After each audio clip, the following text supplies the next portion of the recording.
आम्ही काय करायचं माहिती आहे का? जेव्हा घरामध्ये भाजी नसायची किंवा भाजीला काहीच नसायचं, तेव्हा आई काय करायची, भरपूर असा लसूण आणि लाल मिरच्या घालून पाट्यावरती असा लाल बुंद असा मिरचीचा खरडा करून ठेवायची. म्हणजेच लसणाची चटणी करून घ्यायची. वरनं चांगलं तेल घालायचं, कांदा घ्यायचा, लोणचं, पापड काही असेल तर घ्यायचं आणि बाजरीची भाकरी असायची त्याच्याबरोबरच खायचं. पण तुम्हाला खरं सांगू का?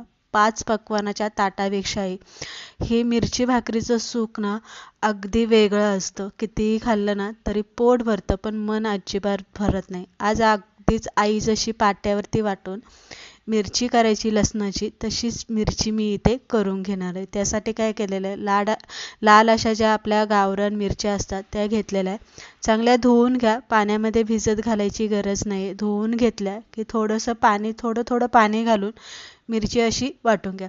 आता इथे मी लसूण घातलेला नाही आहे अजून, फक्त मिरच्या इथे वाटून घेतलेल्या आहे. कारण मिरच्या वाटायला थोडासा वेळ लागतो आणि तोपर्यंत लसूण पूर्ण असा बारीक होऊन त्याची एक पेस्ट तयार होते. आपल्याला तसं करायचं नाही आहे. पाट्यावरती वाटणाऱ्या लसणाच्या चटणीची टेक्स्चर जर तुम्ही पाहिलं असेल तर ते अगदीच अशी बारीक नसते ग्रेव्हीसारखी, तर थोडीशी अशी दरदरीत असते. मिरच्या वाटून घ्यायच्या आहेत. थोडंसं पाणी वाटलं तर तुम्ही इथे घालू शकता. त्यानंतर ना मिरची वाटली गेली की त्यामध्ये लसूण घालायचा आहे आणि लसूण वाटून घ्यायचा आहे. पण इथे लक्षात ठेवा, लसूण अगदीच त्याची बारीक फाईन पेस्ट होईल असं नाही वाटायचं. थोडंसं असा दरदरीत राहिला तरी चालेल. आता इथे आपल्याला जर 1 महिनाभर किंवा 1-1.5 महिना जर आपल्याला लसणाची चटणी आपल्याला ठेवायची असेल स्टोअर करून आधीमधी खाण्यासाठी, तर मग मात्र आपल्याला तिला काय करायचं आहे, भरपूर असं तेल घाला जरासं आणि त्यामध्ये चांगली अशी परतून घ्या, की जेवढं पाणी आपण लसणाची चटणी वाटायला घातलेलं आहे ते पाणी पूर्ण असं उडून गेलं पाहिजे. मीठ आपण अजून घातलं नव्हतं, त्यामध्ये आपण मीठ घालणार आहे आणि यामध्ये थोडासा अर्धा चमचा आपल्याला व्हिनेगर घालायचं आहे. का तर आपण ही चटणी स्टोरेज करून ठेवणार आहे 1-1.5 महिन्यासाठी आणि चटणी टिकली पाहिजे, खराब झाली नाही पाहिजे. त्यासाठी आपल्याला यामध्ये अर्धा चमचा व्हिनेगर घालायचा. व्हिनेगरचं काम हेच आहे की चटणी जास्त दिवस टिकते.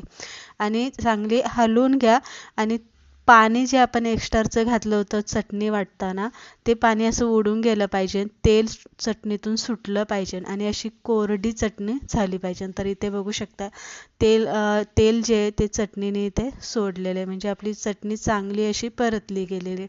काढून घ्या, गार होऊ द्या. एखाद्या काचेच्या बरणीमध्ये भरून फ्रीजमध्ये तुम्ही इथे ही चटणी ठेवू शकता. जेव्हा तुम्हाला पाहिजे तेव्हा तुम्ही ही चटणी खाऊ शकता. जेव्हा घरात भाजी नसेल किंवा वरण भात केला किंवा जेवताना तोंडी लावायला एखादी भाजी आपल्या आवडीची नसेल, तेव्हा ही चटणी तुम्ही इथे खाऊ शकता. गरम गरम चपातीबरोबर सुद्धा ती खूप छान लागते आणि बाजरीच्या भाकरीबरोबर बोलाल तर अप्रतिम लागते. आपली पारंपरिक ही रेसिपी आहे, महाराष्ट्रीयन आहे, झणझणीत आहे आणि अगदी पाट्यावरती वाटतात ना त्याच पद्धतीने मी इथे अगदी 2 पदार्थ, 2 साहित्य घेऊन इथे बनवून दाखवलेले. आता तुम्हाला ही रेसिपी आवडली असेल, लाईक करा, शेअर करा आणि अजून आपल्या चॅनलला सबस्क्राईब केलं नसेल ना तर प्लीज फ्रेंड सबस्क्राईब करा. कारण तुमच्या सपोर्टशिवाय आपला चॅनल ग्रोथ होणार नाही आहे, पुढे जाणार नाही आहे. तुमचा सपोर्ट हा लाख मोलाचा असेल.